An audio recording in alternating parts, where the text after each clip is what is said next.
What's up, everyone? My name is Jeff. This is Jeff Brown Tech. We're continuing in our PowerShell command line to scripting course. This is the next module where we'll be talking about external data. If you're just coming across this video outside of the playlist I've created, go ahead and check out the video description down below for a link to the full playlist. It includes newer videos and then older videos I've done on my channel. And the order of them is designed to take you from running PowerShell in the command line and walk you through some advanced things and getting you thinking about how to write scripts and automation. Just start thinking about how to increase your productivity and do some really cool things with scripting in PowerShell.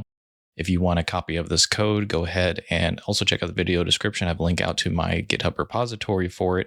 And I am going through and making corrections and changes as I go through this course. So if you've downloaded previously, be sure to go get the latest version. So let's go take a look at our lesson overview.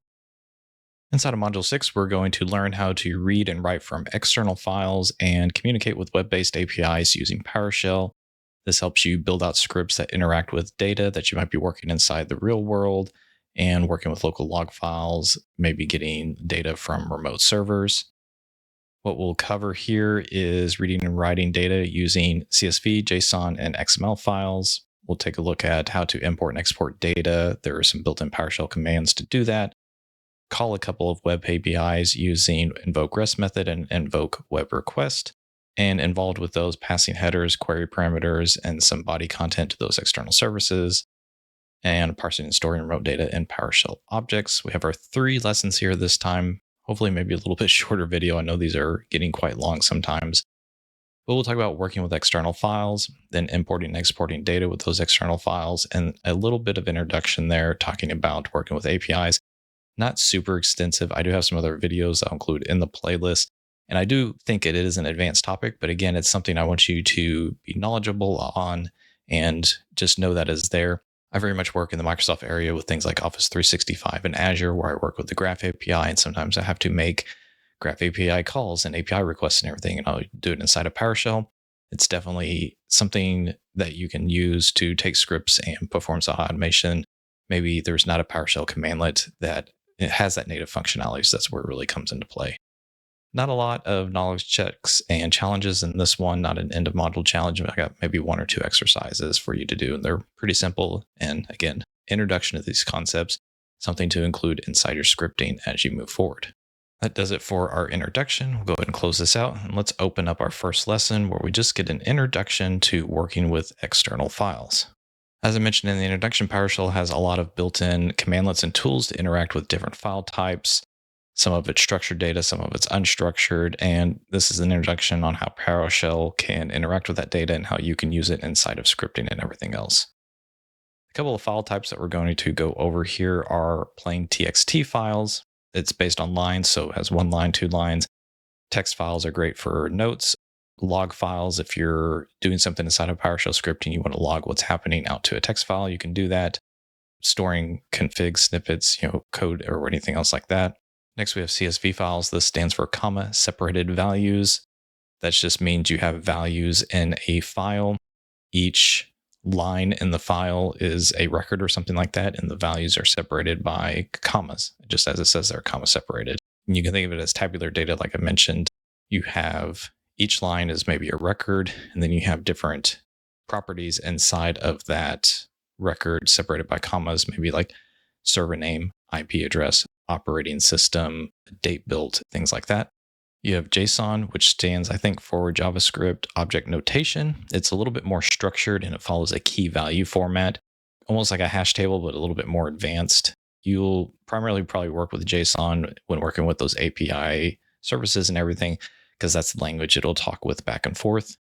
And then you have XML. It's a markup format with tags, probably using it with legacy data or hierarchical data. I don't think I've ever used PowerShell and XML, maybe once in working with that. My personal experience, of course, yours is going to vary as you progress through scripting in PowerShell. Primarily work with CSV files and then JSON text files, and last would be XML files. First, let's talk about how you would work with plain text files. You can use the PowerShell commandlets get content and set content when working with your plain text files. Just use something simple like get content and the path to a text file. It will get you all the content in there. And then you can even store that into a variable and work with it if you need to. You can also write lines of text to a file. In this case, we're going to run set content. Here's the path of the file we want to add content to. And then you pass in the value. This is a new note. In this example, it's going to overwrite the existing content. So every time you run this and then you go open up the file, it'll just say this is a new note. However, if you want to append lines to a file, there is a separate command like called add content. Again, give it the path to the file and the value. This is the line that was added later. It'll add content to the existing file and not overwrite it like the set content command would do. And if you run get content, there is another parameter there for -raw to read the entire content. Instead of looking at it line by line, it'll just pull it in as a single string that you want to work with. The next type of file is CSV files. Again, comma separated value files, great for tabular data. You have rows and columns. PowerShell has a couple of commandlets here, import CSV and export CSV. And you can also use that with working with your PowerShell objects. We haven't talked about PowerShell objects very much right now, or we've talked about objects, but taking, and creating custom objects. We talked about hash tables where they have just key value pairs. Or when you're working with those hash tables, if you were to output it to the screen, it doesn't always put it in order unless you add the ordered keyword to it, which I think essentially turns it into a custom object here. But you can create a PowerShell custom object here with PS custom object, and you're putting in key value pairs here, and they can also get more advanced in putting lists and everything like that. But here we have a custom object with name Alice and age 30. And we also have another one for Bob here, and this is stored into an array. So we have an array of objects here. But if you're looking at this in a tabular way, if you wanted to put it, we could have name and then age. It would be our next column here. And then this would have Alice's name and age, and then Bob's name here and his age. And again, we have, different columns here and then different rows of that data that's stored in this array here that we have going on. And then what you can do, we have our name list here. We have our name list that has that property. And then we can use the pipe symbol and export it out to a CSV file using export CSV, give it a path. No type information, just remove some extra data that would have put into the file. I believe this is included by default in PowerShell 7 and higher, maybe PowerShell 6. I come from, writing back in PowerShell, Windows PowerShell 5.1 and everything, so you had to include this, but it doesn't hurt to add it in here. It's just more of a historical habit for me to include this when I'm exporting something to a CSV file. And then you can import from CSV. Again, we could take this content that's inside our people CSV and import it into here, and that essentially turns it into an array of custom objects here that we can work with. Let's actually walk through this a little bit. Let me edit this cell here, and I'm going to copy name list, and let's go out to a PowerShell window and see what that looks like. Here I have a PowerShell window. I'm going to paste in my name list array here. And if I just go through and let's take a look at the value here. Again, we have two different columns here, name, age, Alice, Bob, 30, 25, perfect. Let's go back into here, and what we'll do is just export this to a file. So if I take name list, I can do export CSV. I'm going to put it into, should have a temp folder here, and people.csv. Now, if I go through, I'm just going to open this up in Notepad, temp people, and I've got this file open here just in Notepad. And again, notice it is just comma separated. We have our different column names here, and then each value and everything separated by columns. But you can take a file like this also and then import it directly back into here. But let's add another entry here just so we know it's different. We'll say Jeff and 40 something. Perfect. Let me save that. Get this out of the way here. We come back and then also take the contents of a CSV file and import it. So we'll say new list equals import CSV. We'll say temp and re-import our people CSV here. Let me clear out the screen and we'll say new list. We'll just output its contents. You can see we have, again, the name and age. We have our additional record there. And then, we can filter on different things here. We can just look at the name column. We can look at age. And it just allows us to do different things. We could toss it into a for each. We could say for each item in, what did I call it? New list. and just output item.name, and that just outputs the name there. So when you import from a CSV file, you have an array list here. Basically, let's run get type. We have our type is array, and it's array of our objects here. And then we can manipulate them to do anything. Think about that from, say you have a list of new users that you need to create. You have their first name, last name, maybe what their email address is going to be, or their user principal name, their department manager, all that type of stuff. You can just save it into a CSV file, import it into here, and then write a for each and go through and start creating everything. I feel like that's one of the first things people working with scripting and everything do. It involves creating and removing users and, mass creating mailboxes or accounts or anything like that. Okay, jumping back into our lesson here, let's go talk about JSON files. As I mentioned before, these are often used in APIs and configuration files. And you can take that data, and PowerShell has some useful commandlets here for converting between JSON format and into our PowerShell objects. Looking at our first thing here, we have a variable called config, and it includes a little hash table here of environment equals dev, enabled equals true. And we can take this and use the pipe symbol. So we're going to take that data, jump over to convert to JSON. That will convert it to JSON format. And then again, we can pipe that over and create a file from it and say set content path and paste that into a JSON file here. This is taking PowerShell objects, converting it to JSON, and then saving it into a JSON file. And then we can also do the reverse and read content from a JSON file. So we have config data. We're going to get the content of a particular file here of our JSON, and then pipe that over to convert from JSON. And then we could take a look at our different data. And again, let's copy some of this here and go take a look at what that looks like inside our PowerShell. So first, let me copy our little table here. Back in our PowerShell window, we'll clear this out. And let's just take a look at our variable first here, config, name and value, environment dev, enable true, just a couple of information here. We can take this and convert to, always do too many T's sometimes, convert to JSON. Let's just see what this looks like first. Let's take a look at the JSON format here. We have open and closed curly brackets. That's usually start and end of our entire JSON body here. And then we have environment. We don't have equal sign here, but we use a colon to associate key value pairs here. So we have environment dev, enable true. And then we can take this and what did we do here? Set content. Yeah. So we'll do set content. We'll put this back out into temp and we'll say config.json. Let me clear out the screen. We'll run get content this time. Path C temp config.json. And that gives us our value there, just like we saw in the output earlier before we exported it out to a file. But then we can also import content from a JSON here. And the first thing we need to do there is we'll just say new data equals, we're going to, again, get the content of our file and then convert it from JSON. So then we can store it as PowerShell objects and use it. So that should go there. If we say new data, interesting. Oh, I think we probably need to, as you can see, it didn't keep our name values, just imported it straight.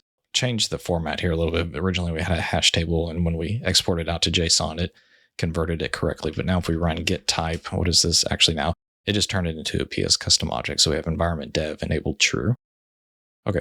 Yeah, not quite what I was expecting there, but just showing you can get the content of a JSON file, use convert from, and store that into essentially custom objects at that point inside of PowerShell and be able to use it just like we did with our CSV file. Next, let's take a look at XML files. It's just another structured format that PowerShell can work with natively. Again, I don't have a lot of experience with using XML and everything, but let's just take a look at what this looks like. You can create a variable here, and notice I did strongly type it to say it's XML data type, get content, just like we've seen before, out to our XML file. And then you can start looking at the properties of it. So we have XML document elements, maybe there's child nodes in here, anything like that. Then you can also create and save your XML, create a variable here, XML, and use the new object commandlet to say this is what type it's going to be, and then just start creating the different components here. Again, I'm not super familiar with this, haven't done this very much or in a long time, but you're adding different elements on there and setting attributes and then saving it out to a file here. From my perspective, mostly be working with CSV files, probably some JSON, again, XML, probably last, but just know it is a possibility if you come across an XML file that you have to work with inside of a script. Okay, that does it with our first lesson, just introduction to working with your external files here. Let's go ahead and close this out and talking about importing and exporting data. This will be pretty quick because actually we just went through a lot of it there when I jumped out to the PowerShell window. First, let's talk about importing from CSV. As mentioned before, whenever you import from a CSV file, each row inside of that file becomes a PS custom object with the properties that are in the first line, which is your header. Just like we saw before inside of this CSV file, our header row is the first one here. So we have name and age, and these are our different columns or properties, and then these would be their different values. And also, since you've imported that, it's an array of custom objects, and you can access arrays. Remember using our indexes here. If you want to access the first row inside of there, you just say, whatever variable you assigned it into and do your array index there, just like we've talked about arrays before in earlier lessons. I have some sample code below that we can use to import a user CSV file that's in the solutions folder here for this module. And then we can use the index notation, our 2 square brackets, to display information from each one. So let's actually do that here. Let's go take a look at our file first. If we go into solutions and then open up users, we can see we have a list of users here.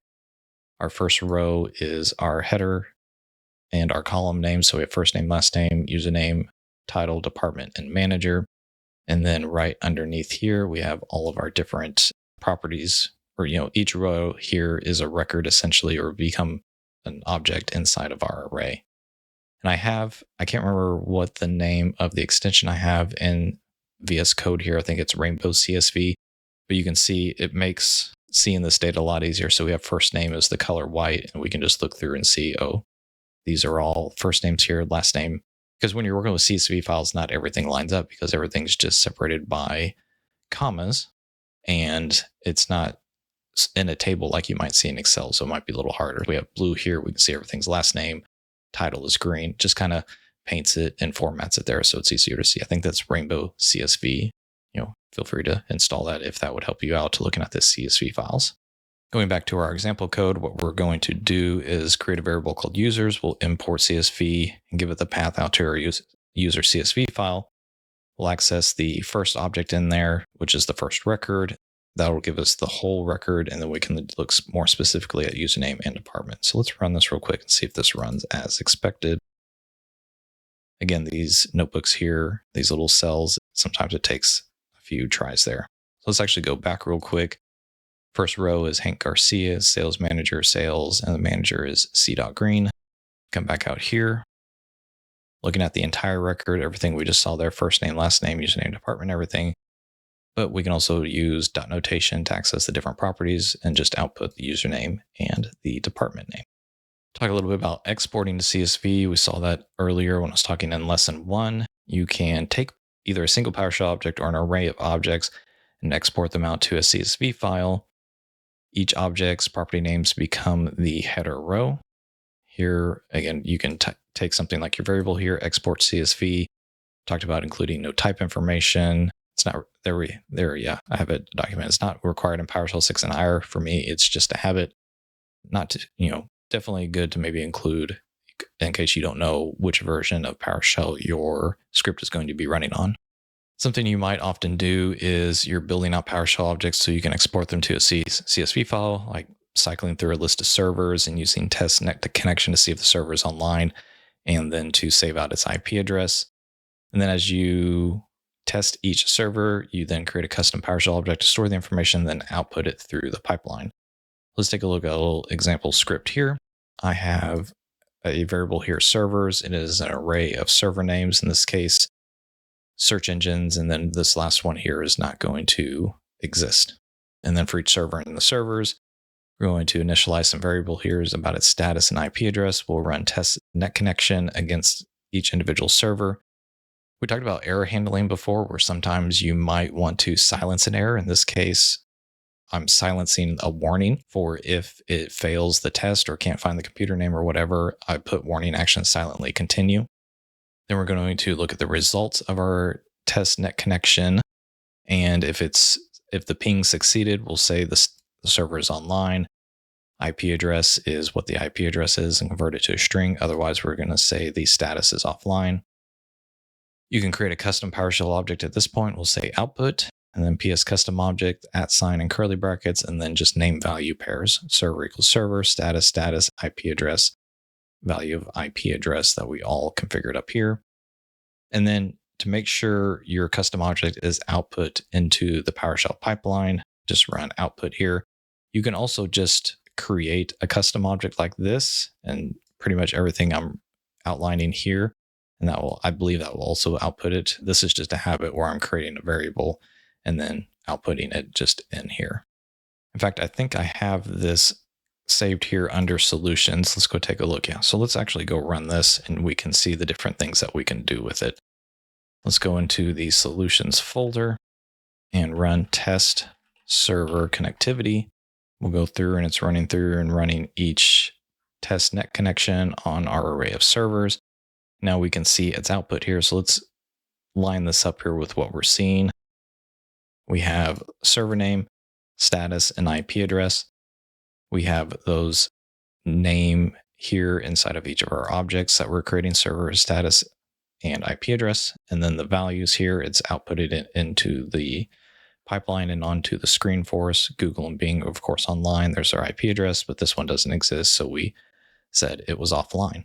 We haven't talked too much about output or the PowerShell pipeline, but this is where it's important that this is a little bit advanced kind of scripting thing to think about is as you are writing scripts, don't necessarily hard code that you're writing out to a file or anything. Like right here, don't necessarily say output and then you run like export CSV and append it to a CSV file. Just output it to the pipeline. Because what you can then do is it gives you flexibility. In this case, we're outputting it to the screen. We can see it there. Perfect. But what you can also do, since you're putting things in the PowerShell pipeline, we can just run this. And you can see I've ran this before.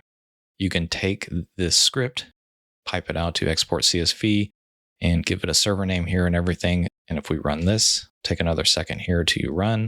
Now notice nothing came up on the screen because we redirected the output of our script here using the pipe symbol to the export CSV command and then saved it out to a file. And if you notice here on the left, we saw our file pop up. So let's open this and we can see we have a CSV file now, server name, status, IP address, everything we just saw out in the console. This is where, again, not hard coding things to save out to files or whatever, just put it in the PowerShell pipeline and use PowerShell's native capabilities to then export it to CSV. Maybe, let's try this here real quick.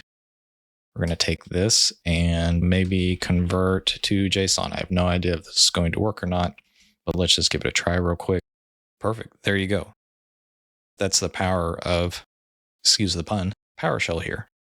In this case, since the output of this ended up being an array of objects, in our JSON notation, we have an array, which is our square brackets here. And then each one, we have our different objects. They're separated by commas, server, and IP address. And in each one we just saw. Putting stuff in the PowerShell pipeline just allows you to use these different commandlets and convert the data however you need to convert it. Okay, let's close this out. Let's go back to the lesson here and take a look at one other topic, or keep going. Let's talk about, that was all about CSV files. Let's talk about JSON. As we saw in lesson 1, I kind of got ahead of myself, but you can import data found in JSON files, and then you can use that in any structured way. Use convert from JSON. The JSON file has to be properly formatted, so there's specific rules in how that notation looks like. If you want to just import it and don't care if it's correct or not, you can use the raw parameter to avoid any parsing issues. Converting JSON to PowerShell objects is useful. Again, we're talking about APIs. We'll see that a little bit in the next lesson to take that JSON return object that you get and start using it as PowerShell objects. Do have a little example here. We have a JSON file called app settings. Let's go take a look at what it looks like.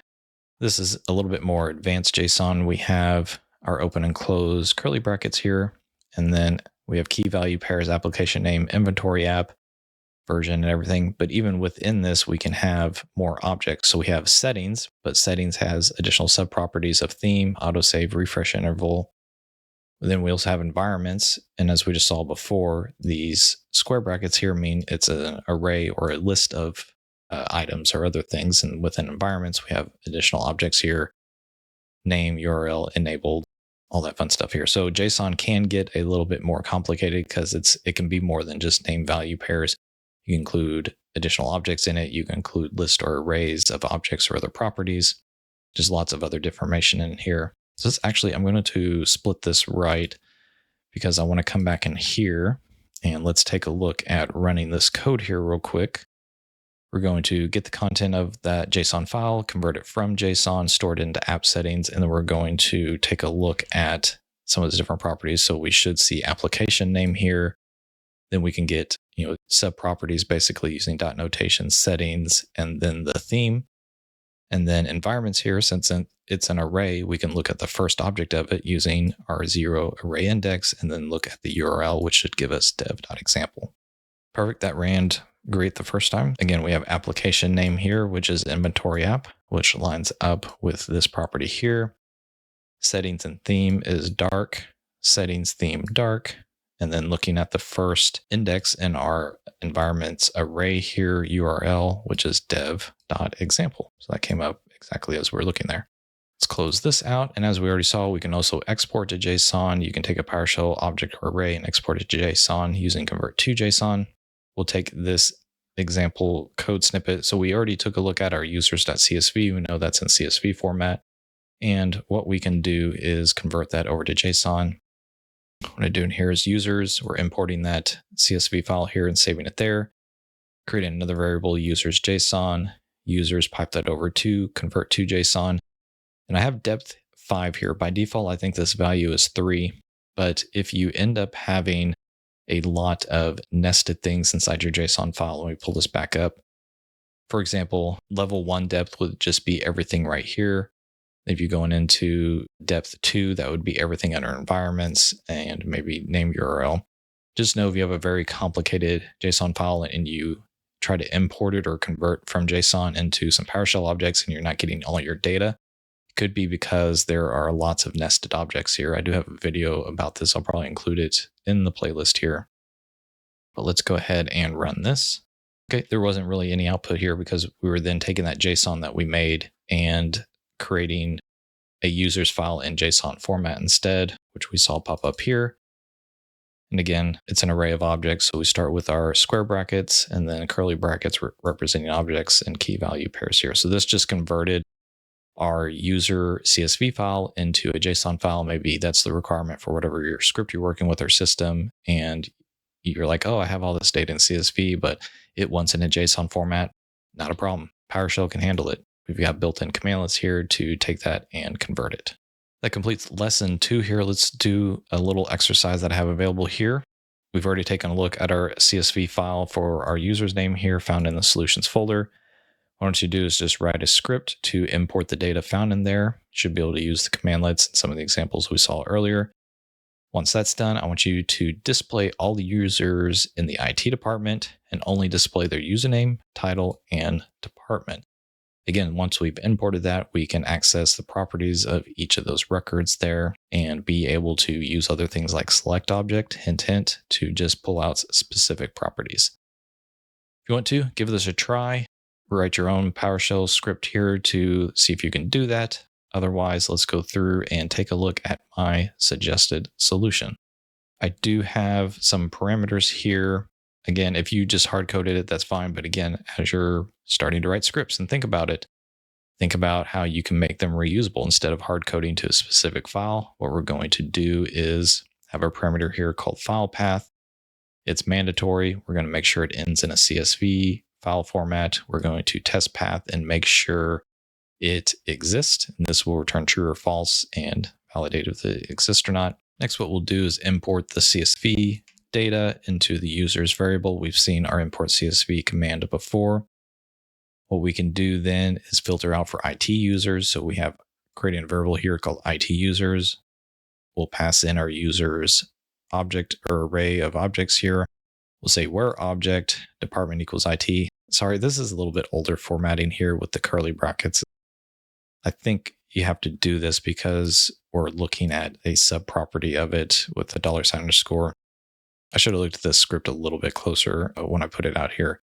This, again, maybe a slightly older way of doing it, but we're looking at department equals IT.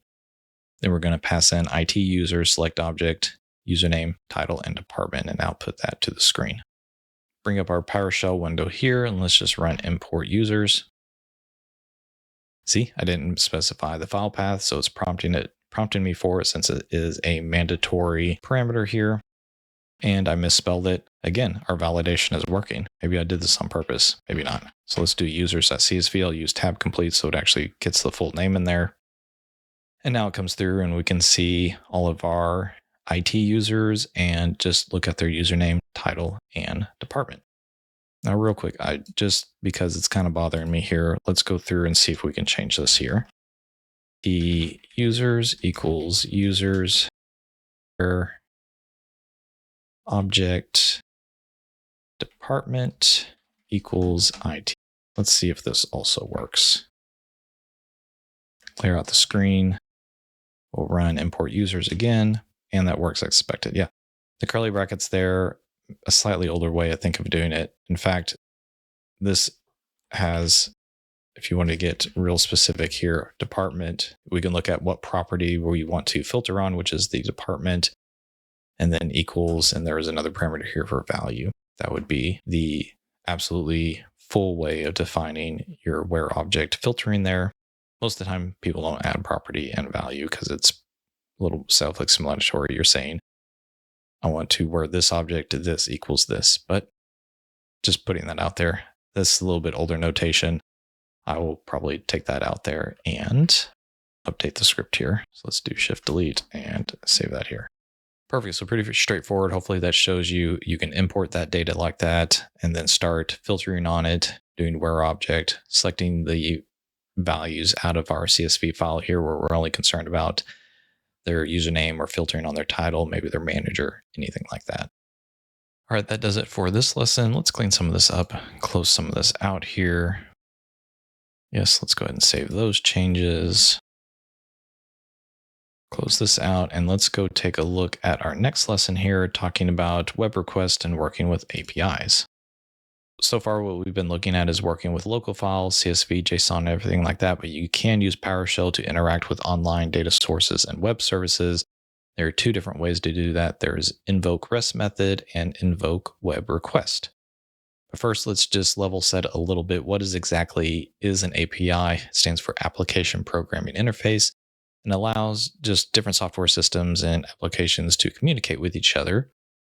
It's where you can write something in your script to send a request to a server. The software on it, running the API service, will process that request and then send data back to you. Most likely in JSON, it could also be in XML format. Working with PowerShell and these APIs are useful when you want to retrieve live data from a web service, maybe like the weather, a stock price, user information. Talked about user information earlier with the Graph API when working with Microsoft.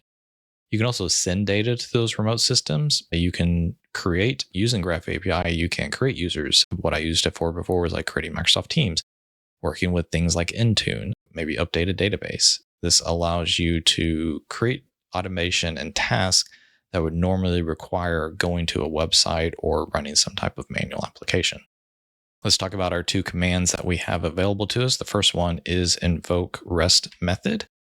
This one is designed specifically for working with your structured API responses, and it will return automatically your results in JSON or XML format, whatever the sending system gives you there. For example, here it is running Invoke-RestMethod against an unauthenticated, it's a public API, so you don't have to log into it or anything like that. We're running Invoke-RestMethod. We are passing in the uniform resource identifier. This API is called Official Joke API, and it returns a random joke to you.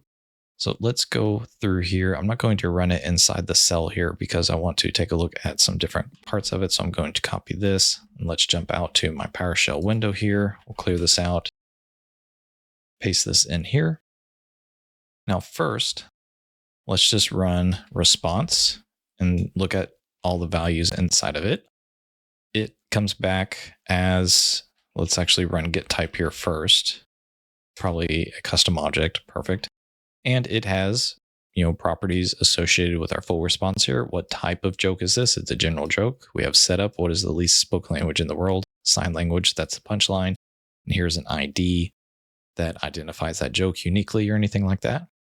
And just like working with other PowerShell objects, we can use dot notation to look at specific properties. So if you want to look at the setup there, what is the least spoken language in the world? And then look at the punchline. And that just returns those specific properties. So Invoke-RestMethod, we'll maybe see this when we talk about invoke web request. It takes that incoming response or that response you get back from calling the API service there, automatically converts it into your object here if you're working with it like this. If you were to just run this, let's clear the screen out here and let's go back to our command. If we didn't save this to a PowerShell variable here, it still comes back as an object. Why couldn't the bicycle stand up by itself? It was too TWO, tired. Very cute. Now, when you're working with APIs and inside of your REST method, and also the command here, web request, we'll see here in a little bit, there's different things called HTTP methods. You have to tell it what kind of action you want to take against it. It's not always getting information. You can also send it information and change objects on the remote system. There are more methods than this. I just wanted to focus on 4 of them here just to give you an idea what it means. When we ran that command earlier to go get a random joke, we're using the get method, which just means I want to retrieve data from that remote server, like getting a list of users. That would be an example. There is the post method where you can send data to the server. Maybe you're going to create a new user. You have information about a new user. You call that remote API endpoint and you say, my method is post because I'm sending you this information. I want you to do something with it. There's also put. You can update existing data. Maybe there's already an existing user, but you need to update their last name or their department or their manager. You can structure that data that you're sending to it, give it the put method, and it will update that user's information. And as always, you create something, you can also delete it. Send a request, here's a user information or a database record. I want you to go delete that out of your system. Now, when you're working with APIs, you can also send it information in a header. In addition to calling the URL endpoint there. The header is just a small piece of data that tells the server more about you, what format you're sending the data in, how the server should handle your request. Some of the common things you'll see in headers include a content type. You tell the server what type of data you are sending it. That's used with a key value pair of content and then application JSON. I don't think I've worked with any APIs that don't use JSON. I'm not saying I'm an expert in working with all APIs or anything like that, but for 99% of the time, what I've been doing in my personal work, it's always been JSON. You can use an accept parameter, tells the server what type of data you want back. I don't think I've ever used accept because it just automatically sent back the data in JSON format. It's also user agent. You can identify what you are and what's making the request. In this example, you could say PowerShell script or something like that. You can define headers using key value pairs, essentially a little hash table here. Typically what I do is create a headers variable. We have our @ sign and curly brackets here and just input your different key value pairs, content type, user agent, etc. and everything. And then when you call the Invoke-REST method, it has a parameter for headers, and you just pass in that variable value. Already mentioned it before with our HTTP methods, you can send information to the API service of what you want to do. Maybe you're sending user information to create a user, and you include that inside of the body. The body carries that content and that information to the remote server. It's usually formatted in JSON. Again, we're using JSON a lot here. And what you have to do, though, is you can create your body as an object, but then you have to convert it to JSON before you send it over to the the API service. What I have here is I create a variable called body. I have a PowerShell object here, essentially with the @ sign and open and close parentheses. We have name, John Doe, and email. And as we've already seen before, we can take this PowerShell object, use the pipe symbol, and convert it to JSON. And then that will store it inside of our body variable. Another thing you might need to do when working with API services is authenticate. Some APIs are open. We just saw the random joke one. It's unauthenticated. You can just call it. No need to say who you are or anything like that. But when we're working with more sensitive systems, maybe like your Azure tenant, your Office 365 tenant, and you're creating users or groups or anything like that, and you need to authenticate because it only accepts authenticated requests here. Some parts of authentication might be an API key, there are bearer tokens, or using basic authentication like a username or password. And you pass that information inside of your header. We looked at some examples of what you might typically see inside of your header information. In this case, you can also include your authorization because you're saying, I'm authorized and I'm allowed to do that, because what you're saying is you're sending in your authorization, your authentication information to say you're allowed to contact that private API. Inside our headers hash table here, we have authorization. This is a new key value pair. And then we have a bearer token here. It's usually prepended with the keyword bearer, and then a very long token that you have to generate or get from somewhere. There are different methods of doing that. It might be a static one that you create and you can always include it. Sometimes you have to make some other call and get a bearer token back. It just varies from API to API service. But just know you pass in your authentication information inside of the header. And no different as we saw before, you create your header variable, and then when you call the headers parameter here, you just pass it in and it includes that authentication information there. If you're doing something like basic authentication with a username and password, you can create a credential object using getCredential. It'll prompt you for username and password, and then just pass that in using the credential parameter here. Now, if you're retrieving information from an API service, maybe you don't want all the information, or you want to pass in that you're only looking for specific information, you can use query parameters. Again, they allow you to filter results when you're making an API request. In this example, we're calling this API, and we're retrieving a list of items, and you can designate your query parameters using the question mark. And first, we're looking at the property of type and say, I want to get just books, and then the ampersand here to make it a compound query. You only want back the first 5 results. Maybe we're getting here a list of media at the library. It has books, magazines, videos, posters, whatever else, but you only want to return books and just give me the first 5. Just putting out there that there's the ability to query when you're getting information if you're only looking for something specific. Now, putting it all together, just a little example here. This isn't a real API or anything, but what does this look like all together?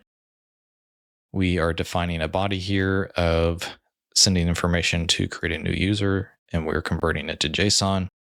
We're creating our header variable here, saying we're passing in this information in JSON format, and we're sending in our authorization or authentication information. We're going to Invoke-RestMethod, call our API endpoint. Our method is post because we're creating a user. We have our body, we have our headers. We're saving whatever response we get back into a variable and then displaying it inside of our script. Again, just showing how we put everything together: body information, header, authentication, our different methods and everything. So Invoke-RestMethod is good when you're working with APIs because it handles the response back and formats it a lot easier. If you're just making a general web request, there is Invoke-RestMethod. You can use web requests to work with APIs, but I would recommend using RestMethod because that's what it's built for. You can use Invoke web requests to download files or get the raw content of a web page, like the HTML and everything. And all of its parameters and everything are very, very similar to RestMethod that we just looked at. It has a URI parameter here where you pass in what you're connecting to. It has body, it has method, it has the header parameter and everything else. And then what you can do, it has properties just as you get the response there. I'm going to copy this first, and then let's jump out to a PowerShell window here and run that, and then look at page as a whole. Expand this just a little bit here. This is all the raw content we got back from going out to example.com. We get a status code 200 OK, which means it was successful. We have our content in HTML here. and then the raw content headers it sent back to us and everything like that. So what did we look at here? We can look at page.content. So let's look at page.content, and there is the HTML for example.com. Again, perfect for getting that raw information here when you're outside working with an API request. Here's an example of how to download a file. We have invoke web request. We are specifying, our URL and then a specific file that they're hosting for us. Then use the out file parameter to save it to your local system. I've already mentioned it a little bit here, but just comparing invoking REST method, invoking your web request, and REST method is dedicated and its purpose is interacting with your REST APIs and retrieving back that structured data. Web request, you can download web pages, files, HTML, and it gives you the full HTTP response, including the headers and the content, just like we said. You can use web requests to interact with the API, but then you just have to take the raw response you get back and convert it into JSON at that point, where REST method will convert it into JSON for you automatically. That does it for this lesson. I do have a small exercise here. Let's go ahead and take a look at what we're doing here. Create a PowerShell script that will call the API to get a random cat fact here. This is a public and unauthenticated API, so you don't need to worry about creating any type of token or anything like that to connect to it. You'll display only the fact text and not other information. So we'll probably need to look at our full response first to see what property that would be. And then I had a little bonus here. Just take that cat fact and output it to a local text file named catfact.txt. As always, if you want to pause the video here and give this a try yourself, and whenever you're done, come on back and let's go take a look at my suggested solution. What we're going to do first is invoke our REST method. We're using method get. You don't have to specify the method get. That is probably by default. I'm just being very explicit here. Doing a request out to our URI and saving it to response. I want to just respond the fact text, so I'm accessing that property here. Then as a bonus, we'll take response.fact and save it out to a file called catfact.txt using setContent. So first, let's just bring this up here and clear this out. I'm not going to run it all at once because when you're working with an API or something like this, you don't always know what it's going to return to you unless you're looking at documentation or something like that. So let's run this first. And then let's take a look at our full response that we get back. We just have two properties here, the fact and then the length. I guess that's the text, how long the string is there. So again, we don't have a lot of things to work with here. At that point, I can then just run fact, and that will just output that there. Let's go ahead and run this again. Let's just take out the response. Let's just run it. Just curious what other cat facts we get here. One other thing you could do if you are only interested in the fact and you don't want to include any of the other information here, in this case, it's just length.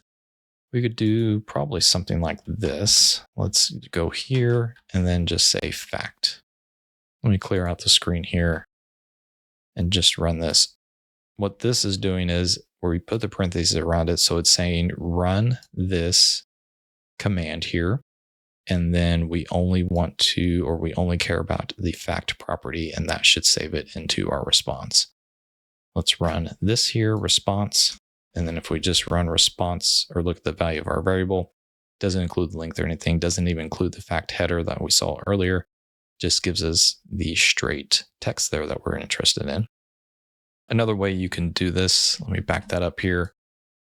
We can pipe our response out here. Let me move my cursor to select object, and we are only interested in. So if we run this again, and then just look at response, this, however, does give us the heading there of fact. One way to get around that, this only, I think, works for a single one.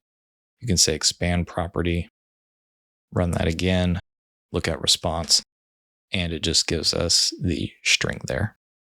Just want to show different ways if you don't want to have to go through and go back and just pull out specific ones. If you know, like the one or handful of things that you're curious about when you get this response, just a couple of ways of doing some extra, some pre-filtering there.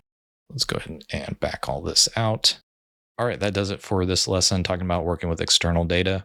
As you're progressing in your script writing capabilities, Again, most likely you'll be working with local files, probably a CSV file. You can use that to iterate through servers or databases or creating users or anything like that. Working with the APIs is a little bit more advanced because most likely the APIs you work with will require some type of authentication. You have to go through and authenticate in some way, create a token or anything like that. But again, I'm just planting these seeds so you know that's there. And as you progress, you can be like, oh, I'm going to go work with this now, or I have this task. I think this would be really cool. Just understand what is possible out there. That does it for this module. The next one is the last one I have, and it's called The Art of PowerShell Scripting. Really not super technical, but it's just going to walk you through how to create scripts. We've been going through some exercises here, and I've tried to talk a little bit about how to start thinking about scripting when you're writing things and work through the problem. And what I hope in this next module is I give you some tools and just some ideas of how to do that. Anyway, thank you for watching. We'll see you in the next video.